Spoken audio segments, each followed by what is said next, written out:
9월 3일 화요일 청소년 매일성경 함께 묵상해 보도록 하겠습니다. 오늘 본문은 열왕기하 2장 1절로 14절까지의 말씀입니다. 어제 우리는 열왕기 하의 분위기가 어떨지 하나님을 떠났던 아합의 모습과 다를 바 없었던 아하시아의 모습을 통해 예상해 봤습니다. 하지만 오늘과 내일은 그럼에도 불구하고 하나님의 살아계심에 대해서 느낄 수 있는 이야기가 나올 겁니다. 바로 엘리야와 엘리사입니다. 오늘 본문은 열왕기상에서 아합 왕의 부부와 상대했던 선지자 엘리야가 이제 퇴장하고 그의 제자 엘리사가 선지자로서 일을 하게 될 것을 보여줄 겁니다. 하나님께서는 엘리야를 회오리 바람에 실어 하늘로 데려가시겠다라고 했습니다. 그리고 엘리야에 이어 엘리사가 선지자의 역할을 감당할 것이라고도 말씀하셨던 적이 있으시죠. 그러나 엘리야는 엘리사에게 자신을 따라오지 못하게 막습니다. 3번이나 반복을 합니다. 왜 그럴까요?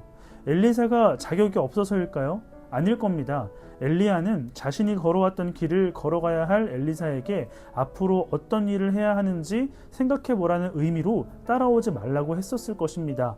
그리고 엘리사도 자신이 무슨 일을 해야 하는지 알고 있었던 것 같습니다. 왜냐하면 엘리사는 엘리야가 걸어간 길을 걷기 위해 엘리야가 가지고 있는 영적인 능력의 2배의 힘을 원했기 때문입니다.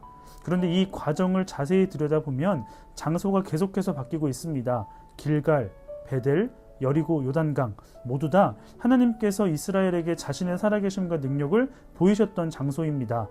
엘리야와 엘리사가 어떤 존재인지를 분명히 알 수 있지 않을까요? 드디어 엘리야는 불전차와 불말이 내려와 회오리 바람에 의해 하늘에 올라가게 됩니다.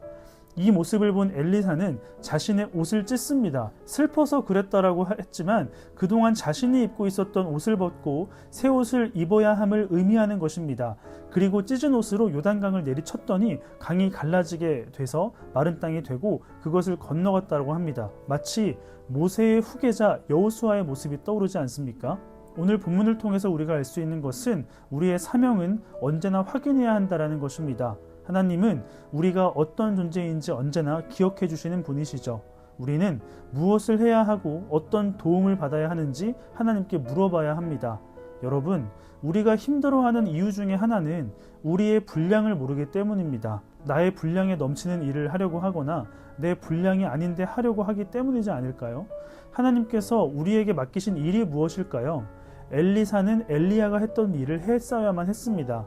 부담스러웠겠지만 부족함을 인정하고 하나님께 도우심을 구했습니다.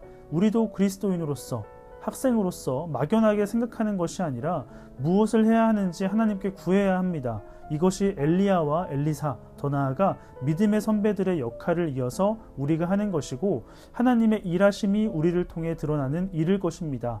오늘 하루 하나님께 도우심을 구해보시고 내가 무엇을 해야 하는지 분명히 알아가는 축복이 가득하는 청소년부 되기를 간절히 소망합니다.